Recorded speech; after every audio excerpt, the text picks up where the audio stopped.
Rapaziada, não tá fácil não. Enquanto você tá aí suando sangue para pagar seu boleto de energia, rezando aos deuses para conseguir encher sua geladeira, Paulo Guedes e Roberto Campos Neto têm milhões de dólares em offshores, em paraísos naturais, pois são belíssimos países caribenhos, e também paraísos fiscais. Quer entender mais sobre isso? Se liga no vídeo de hoje.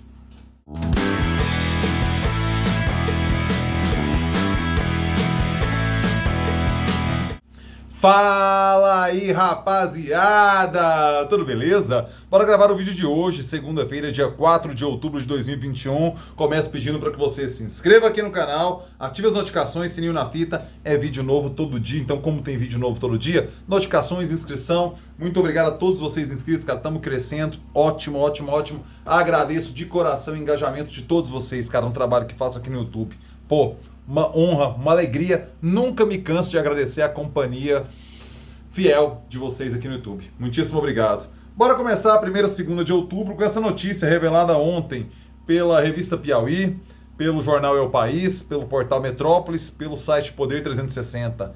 Paulo Guedes é dono de uma offshore lá no paraíso fiscal das Ilhas Virgens, sabe? Olha lá, o Paulo Guedes nas Ilhas Virgens Britânicas. O Roberto Campos Neto fica duas no Panamá e duas nas Bahamas. Países belíssimos, paraísos e também paraísos fiscais.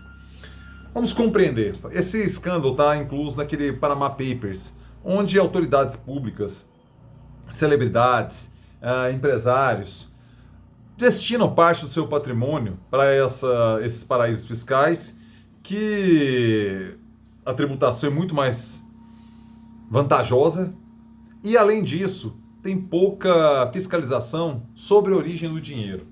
Então, normalmente, dinheiro de corrupção, dinheiro de tráfico de drogas, de jogo ilegal, de tráfico de armas, dinheiros em que você não pode comprovar a origem lícita. O paraíso fiscal por meio de uma offshore é uma alternativa inteligente para você fugir de problemas legais. Necessariamente se trata disso? Não. Muita gente que adquire um patrimônio X opta pela offshore para pagar menos imposto. A princípio, não há ilegalidade nenhuma no ato de Paulo Guedes e Roberto Campos Neto. Mas somente a princípio. Por quê? Porque nós não estamos falando de pessoas arroz e feijão comum. Eu não estou falando pelo patrimônio, pelo cargo que ocupam. Porque aí entra em conflito com o código do servidor público. Deixe-me ler aqui o artigo que mostra esse conflito de interesses que existe para além da ética. Porque assim, isso eu aprendi quando eu cursei Direito lá na UFG, que o legal nem sempre é moral. E o que é moral nem sempre é legal. Assim, essas coisas não andam junto. A lei não anda junto com a moralidade. Então tem coisas que são imorais e tem coisas que são amorais. A moral não passa por aí. Isso eu aprendi no livro Filosofia do Direito, do professor Miguel Reale Júnior. Não, perdão, do Miguel Reale pai, não é do Júnior não. Do professor Miguel Reale, Filosofia do Direito. O que acontece? Uma questão amoral, por exemplo. Uma rua, a mão de uma rua. Por exemplo, você sempre pega uma rua que é mão única, ela é para a direita, que você cruza. Uma mudança qualquer da sua cidade, ela passa a ser à esquerda. Você pegar ela na contramão, você está fazendo algo ilegal, mas não imoral. É somente amoral, porque determinar a mão, não tem princípio de moralidade que rege isso, certo? Tem coisas que são legais, mas são imorais. Por exemplo, o incesto. Não há nenhuma legislação que proíba pessoas da mesma família maiores de idade, inclusive pais e filhos, desde que ambos maiores de idade, se relacionem. Não há lei sobre isso.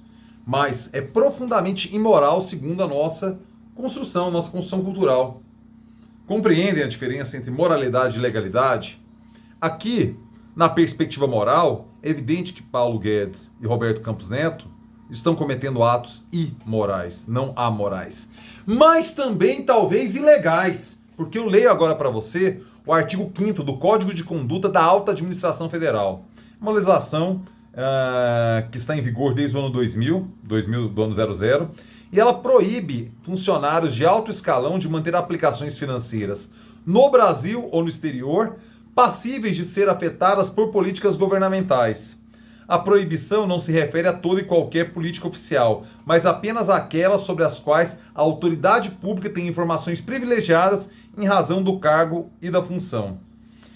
Em janeiro de 2019, 5 anos depois de abrir offshore e depositar 9,55 milhões de dólares, é uma sociedade do Guedes com a esposa e com a filha dele, Guedes virou o principal fiador do governo Bolsonaro e assumiu o cargo de ministro da Economia, sob cuja responsabilidade está um enorme leque de decisões capazes de afetar seus próprios investimentos no exterior.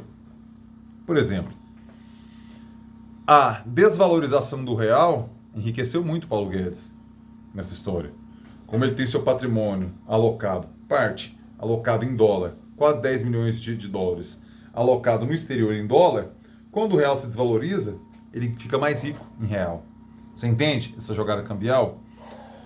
Então você tem falas, você tem decisões, você tem a caneta de Paulo Guedes interferindo naquilo que pode sim o beneficiar de forma direta. É claro, ele vai ter que comprovar ainda a origem disso aí. Ele está declarado do imposto de renda, foi informado. Essa foi basicamente a mesma resposta também de Campos Neto, presidente do Banco Central.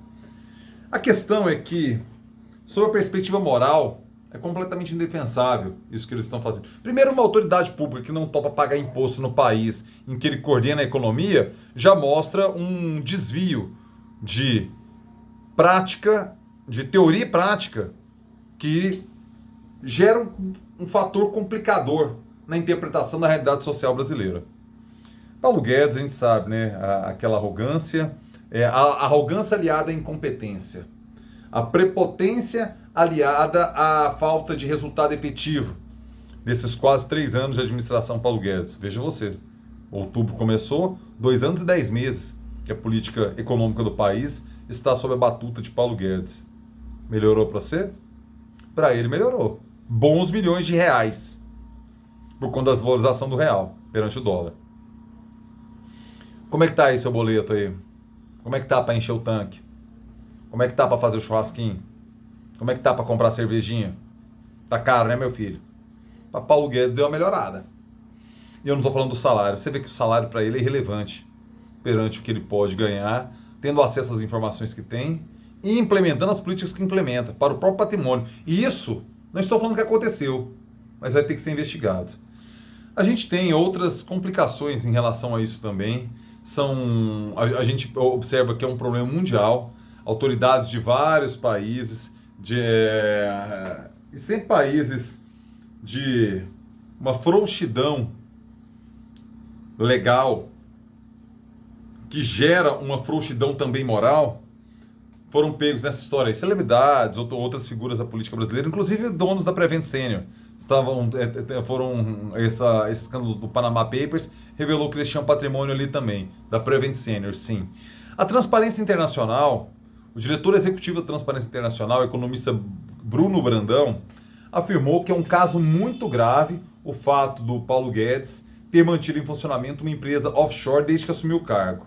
O que ele deveria ter feito é, a partir do momento que assumiu o cargo, ter fechado essa empresa e nacionalizado esse dinheiro. Ele tinha possibilidade legal para isso. Pagaria um tributo de 6%, é do jogo, é até pouco, percentualmente falando, sabe? Mas é o que ele deveria ter feito. Não fez.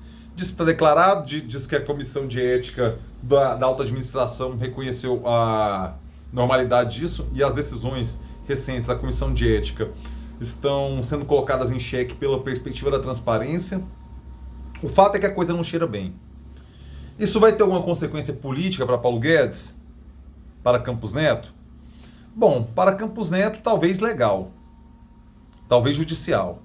Política não, porque agora a gente tem a independência do Banco Central. Ou seja, se tudo ficar como está, se a legislação permanecer como está, mesmo na virada de governo, caso Bolsonaro não vença, ele permanece presidente do Banco Central ainda por 2 anos. O mandato é de 4 anos, pegando o meio do mandato do presidente até o meio do mandato próximo. Compreendeu, né? Paulo Guedes, nesse caso, poderia sim ter uma demissão política, se estivéssemos no governo funcional. O governo Bolsonaro é funcional? Claro que não, você sabe a resposta. Então, não acredito que isso vai ter consequências políticas para o Paulo Guedes. Mas você vê que essa rapaziada tão fiscalista, tão austera, pose de austera, perante dinheiro do pobre, quando se trata do próprio patrimônio, essa moralidade é muito mais fluida e se virar alguns milhõezinhos de reais a mais na conta, por que não, né? Eu quero saber a sua opinião. O assunto é complicado, é denso, tem vários links aqui colados na descrição do vídeo. As matérias da revista Piauí e do site Poder 360. Leia essas matérias, é difícil a compreensão, mas ali você vai ter uma clareza maior da imoralidade do ato em si e, comprovando a fonte lícita, tal, não sei o quê, não vai ser uma ilegalidade. Talvez por sua perspectiva do código de ética do alto funcionalismo do setor público. Vamos aguardar os desdobramentos disso. Vai ter consequência política, Paulo Guedes vai ser chamado à Câmara dos Deputados para esclarecer esses pontos. Então vai ter algum desgaste ali. Mas não acredito que vai ser por isso que Bolsonaro vai demiti-lo. Em se tratando Jair Bolsonaro, quem é? Sabemos quem é Jair Bolsonaro. Não vai ser esse o problema. Quero saber sua opinião. Comentário na fita. Deixa aí seus comentários, beleza? Lives do final de semana. Chá, chegou até aqui, meu filho. Joinha. Like, like, like, like, like, sem parar. Senta o dedo no like, por favor. Agradeço mesmo. Lives do final de semana. Sexta-feira teve uma puta ventania aqui em Goiânia. Quem é da cidade sabe, quem não é. Cara, foi um vento assim. O pessoal fala em 100 km por hora, derrubou um monte de árvore, derrubou poste, foi um escambau. Eu fiquei quase 24 horas sem luz aqui em casa e não consegui fazer a live de sexta. Avisei o André Rodrigues, avisei a vereadora Sabrina Garcês, a gente adiou para essa sexta. Então, sexta-feira agora vai rolar live que não teve condições técnicas, não tive condições técnicas porque não tinha luz aqui em casa. A Enel não conseguiu restabelecer o serviço a tempo.